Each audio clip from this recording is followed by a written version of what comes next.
الدين رأس المال فاستمسك به فضياعه من أعظم الخسران. بسم الله والحمد لله والصلاة والسلام على رسول الله. Çdo begati që Allahu subhanahu wa taala u ka dhuruar robërët vet, u ka nështruar robërët vet, e ka vënë në shërbimin e tyre, gjitha këto begati madhështore dëshmojnë për tauhidin e Allahu subhanahu wa taala.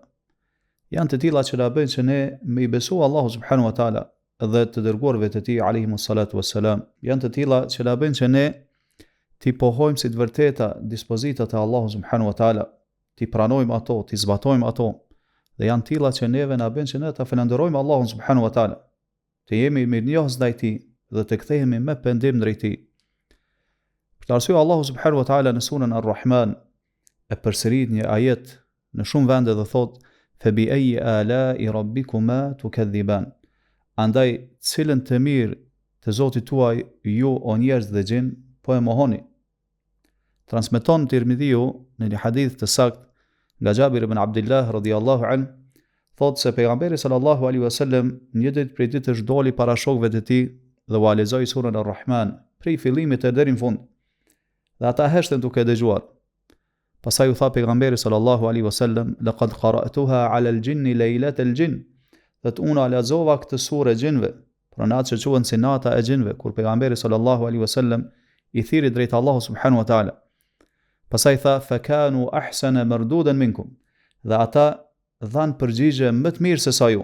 Thot pejgamberi sallallahu alaihi wasallam: "Kuntu kullama ataitu ala qawlihi fa bi ayyi ala'i rabbikuma tukadhiban."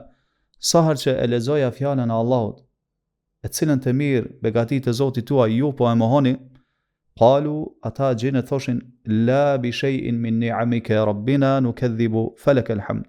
O Zoti ynë, ne asnjë begati dhe të mirë tënde nuk e mohojmë, andaj vetëm ty për këtë lavdë e falënderime. Për kësaj mund të kuptojmë se është e pëlqyeshme që personi i cili e dëgjon këtë sure të lexohet edhe këtë ajet të përgjigjet me këtë përgjigje, siç përmendet në këtë hadith nga pejgamberi sallallahu alaihi wasallam.